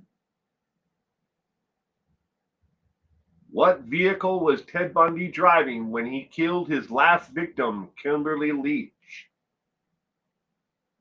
Kitty Q is going with Chevy van. Lucy Moody, a white van. Sal, a van. F, freaking Barry Morphew mountain lion. It's a good one, right, Card. And the correct answer, yes, he would. Nope, not a Pinto. Nobody ever drove a Pinto. But yes, he was driving a white Chevy van. A white Chevy van was what he was driving when he killed his last victim, Kimberly Leach. Okay.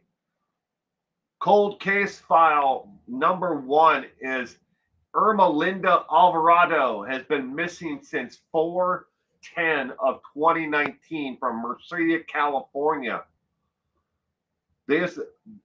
All of these are of the same lady, and different hairstyles and with makeup on and without. What happened to Merlinda Alvarado? Well, the story behind her disappearance is kind of strange and bizarre at the same time. So her husband was in the state of Texas on business at the time. She was married and she has 8 children total. Five her she actually gave birth to. The other 3 she adopted. But Ermelinda was at home when her husband was away on business, like I said, and she decided to rent a car, a red Honda Elantra, and from a car rental place, business. And she had made some bizarre calls to her sister and to her husband, who she was supposed to pick up at the airport when he returned. But she said that she was going to drive to North Carolina to visit her family there. But she never made it that far. Her car, the rental car, the red Elantra, was found in April of the same year that she disappeared. But they didn't find any other traces of her other than her tennis shoes were found in a desert area out miles from where her car was found. And again, she has been missing since 4/10 of 2019. Someone knows what happened to Ermelinda Alvarado.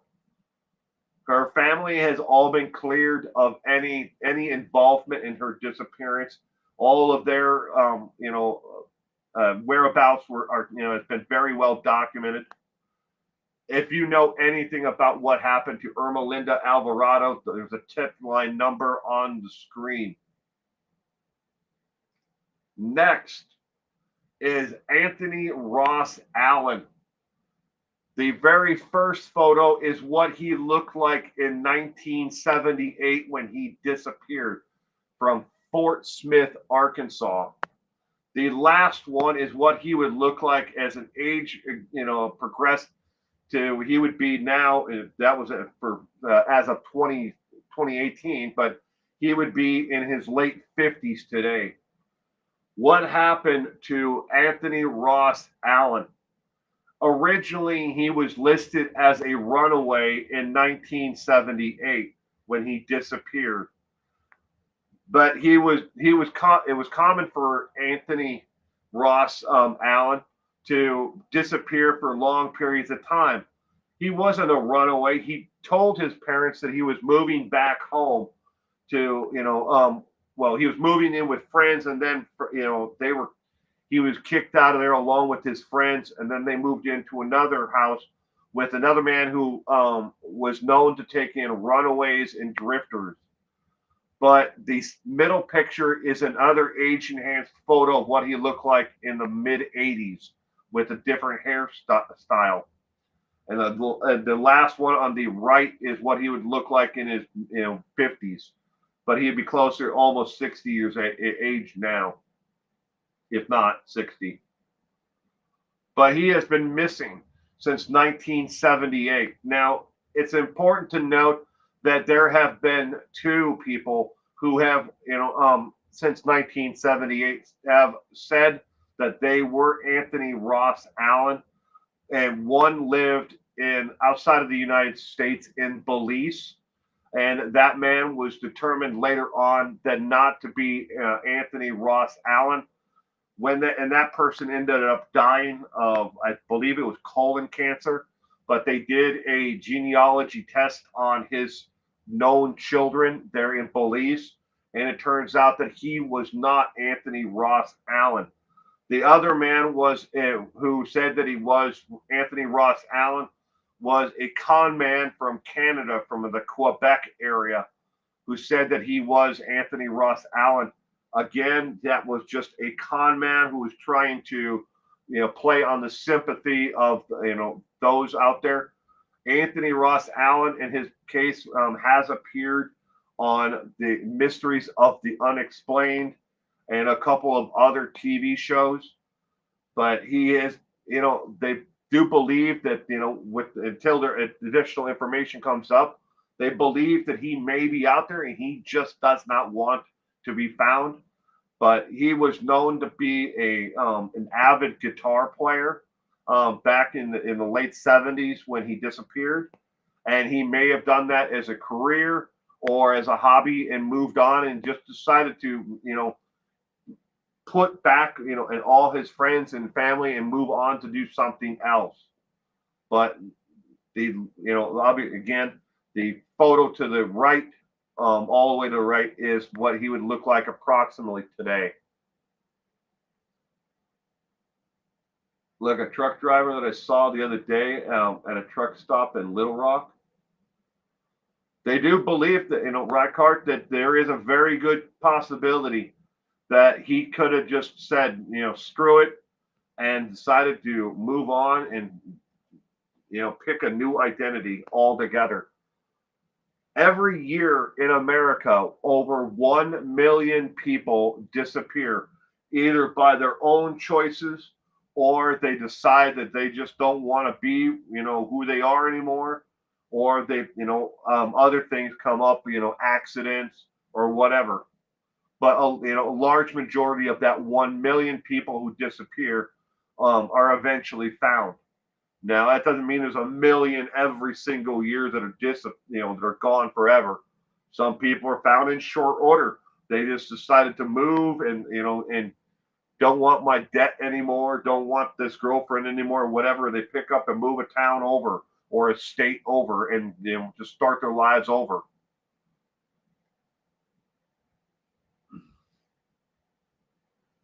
Yeah, a con man from Canada, from Quebec. But both of them are missing. If you want more information on any of these missing cases, you can go to the Charlie Project online, which is the world's largest database of missing people from the United States of America. There are well over 15,000, active cases on there that law enforcement across the United States is following up on. But those are active cases. Every one of those cases are open. None of them are closed. And Alvarado case, her case is this week's actual profile. You'll see her right on the first main page. But I'm trying to help bring awareness. That's why I'm showing them at the end of the trivia nights. I have a missing brother who disappeared in the 1970s. Last communication we know of him was 1979. But my father had pretty much, kicked him out of the family, I guess you could say, because my brother joined what my father called a cult. And the cult that my brother joined was any religion other than Roman Catholic. Yes, for the first few years of my life, I grew up in the Roman Catholic Church. Then, when the Roman Catholic Church closed, we became Catholic. And I've been Catholic my entire life. But it happens. We don't know what happened to him. He used to write letters home to my mother, and we still have them. I've got a bunch of them in this little blue suitcase down here in front of me. Yeah, my brother had horrible handwriting. Well, thank you. Did you hear from one of the witnesses in the Holly Hobo case retracted his statement? No, I did not hear that. Roman Catholics are strict. Yeah, well, I mean, he didn't have much of a choice. I was just a little kid.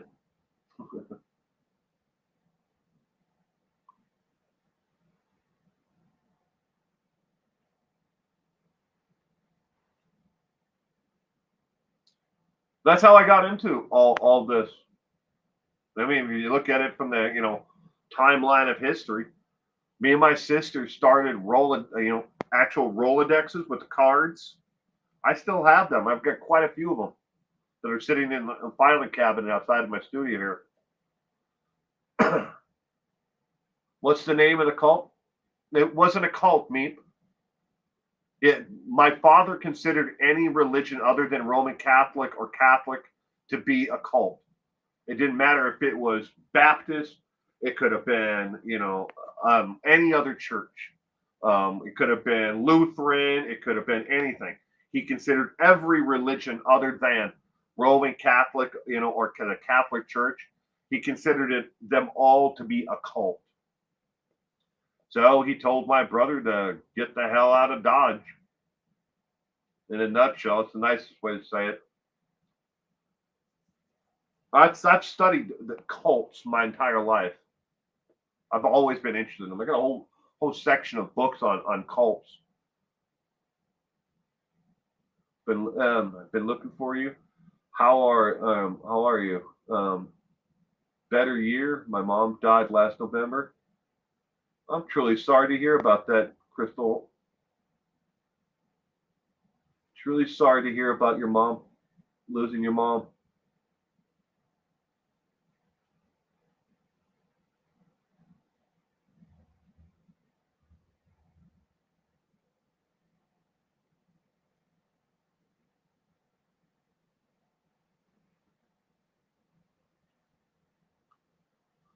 But that's part of life, though. But back to the Rolodex I was talking about. We've made contacts, through our research, looking for my brother over the years, and that's helped me immensely for what I do now. And as people have changed careers and stuff like that and moved on, we originally all the cards that were in the Rolodexes just had a name, a phone number, and occupation for the person. But then we updated and we started putting email addresses on them as we searched for my brother all these years. Are you close with your brother? Well, Rykart, I have very few memories of him. Yeah, you have to look at the dynamic of like the ages. My brother would be 18 years older than me, and what's the likelihood that he's alive today? Don't know. Well, we know this much: he never used his social security number or his state issued ID after not ever after my father kicked him out. So he most likely changed his name at some point, probably there shortly thereafter.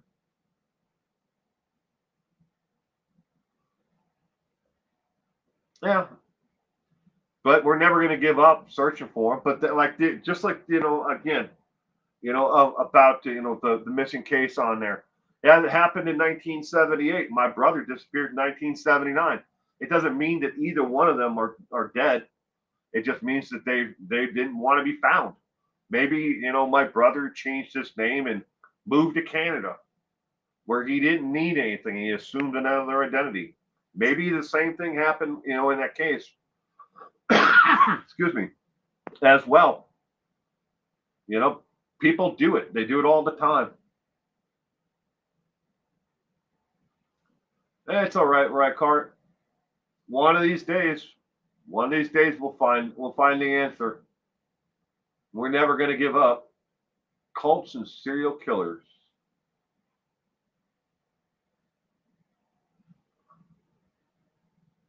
Meep. I'll show you just a few of these books on cults.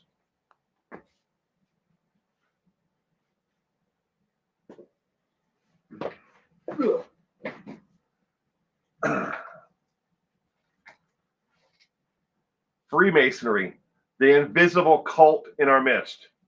Whatever. Half my family is are Freemasons. The New Age cult. This is more about people who are believe in new type of metaphysical and spirituality, and these cults in that aspect.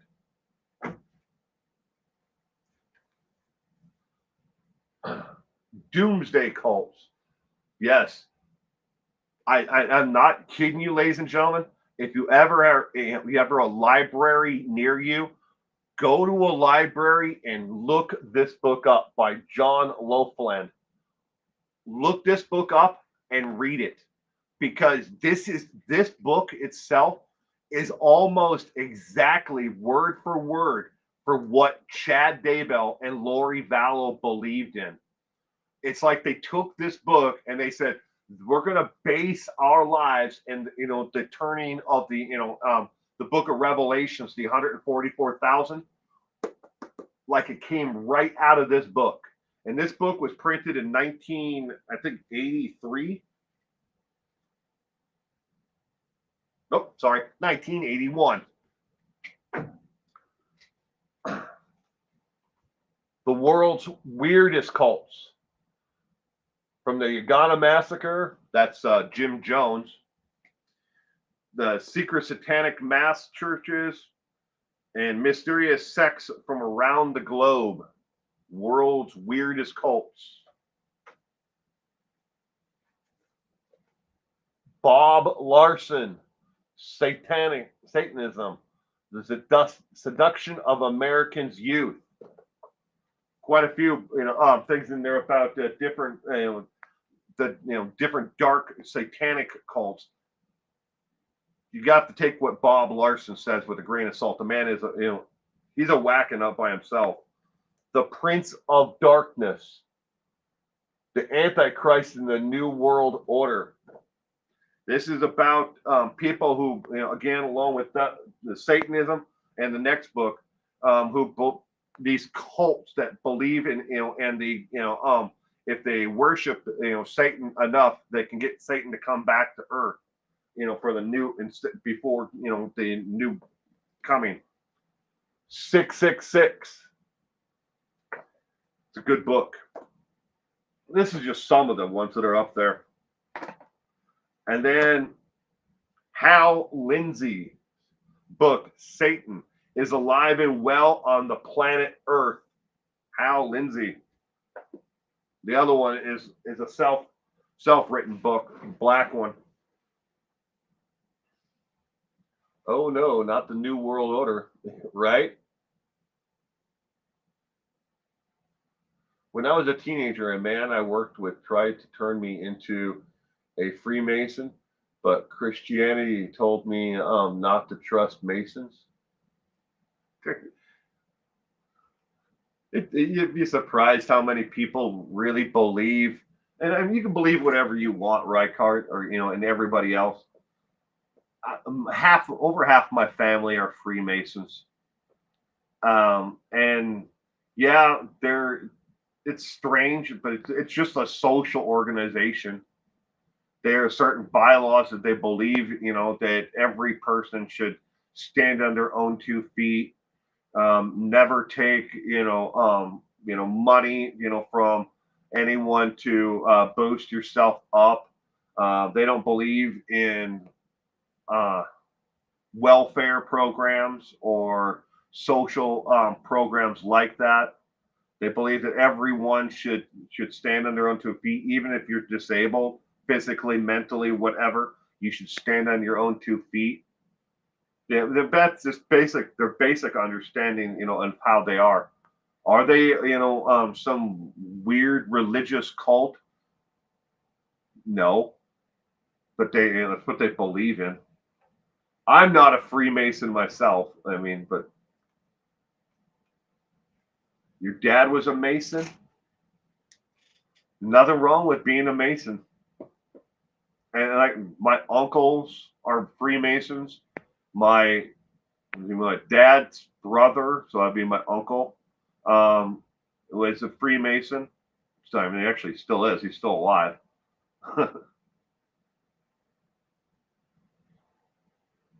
Just like anybody else and anything else, any other group, Crystal, there are good people and there are bad people in every circle. I mean, I've been a member of the Loyal Order of the Moose well over 20 years. I've been a member of the LOOM, Loyal Order of the Moose. My wife is a member. My daughter, my mother, my sister. I mean, they're all members of the Loyal Order of the Moose. I mean, and we're just a social organization. But at the same time, I mean, do we let the rotten apples like the John Wayne Gacy? Yes, was a loyal Order of the Moose member in Chicago. You know, but does that do we allow him, that bad apple to taint the entire organization? No. Like again, like I said, there's good, there's bad in every group. Just like here on YouTube, there are good creators, there are bad content creators. There are people who will lie to you to get you away from your money, to get you to give them whatever they need, fame, glory. And then there are good ones who just don't give a shit, about the fame and the glory and all the trappings of life. At a funeral, I noticed they put an olive branch in his coffin. Huh. Um, we have a ritual with our family that as males die, an item that we put in the coffin is a pencil. Not like a number two pencil like you use for school, but a carpenter's pencil, along with these. I guess you'd call it. It's a symbol, but they were made out of the pins for hand grenades by my dad's brother, so my uncle when he was in Vietnam. Every man is buried with one. The good, the bad, and the ugly, right? And they're everywhere in every aspect of life. I mean, everywhere you go, they're good, they're bad.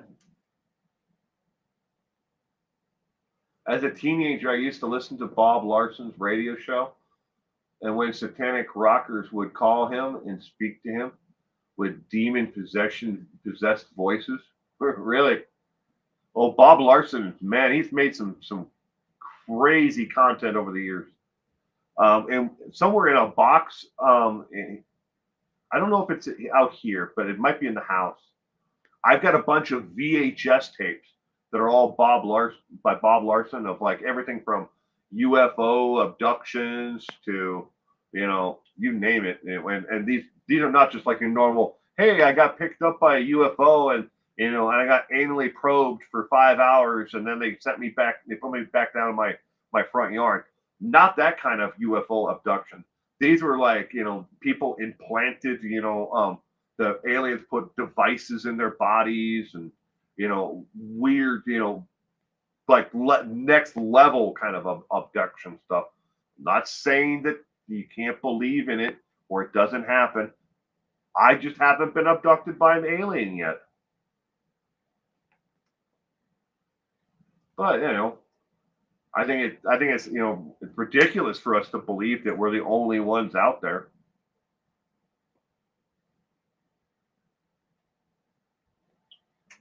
But that's just me. That's my belief. It doesn't have to be your belief. It doesn't mean that I'm right and you're wrong. I always watch everything on UFOs and Bigfoot. Well, here where I live, Crystal, there are a lot of Bigfoot, like Washington State, especially. I'm in a valley between the Rocky Mountains and the Cascades. So we're down in the valley area between them. So the weather pattern comes up and over, and it almost never comes down and down below where we are.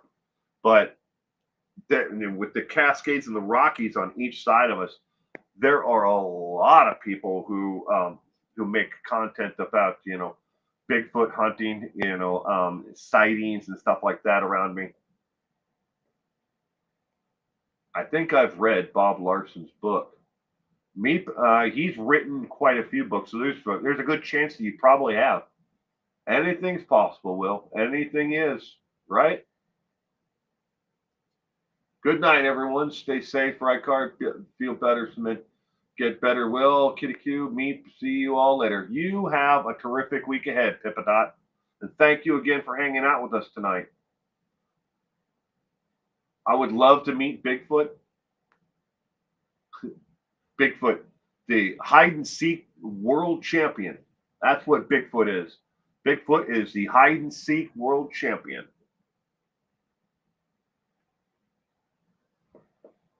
I think there is a chicken somewhere out there in the galaxy wondering where the heck their eggs went.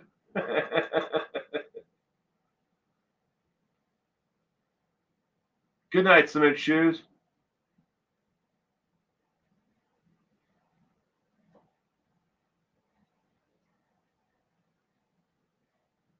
Well, I'm out of water, so it's time for me to say goodnight as well.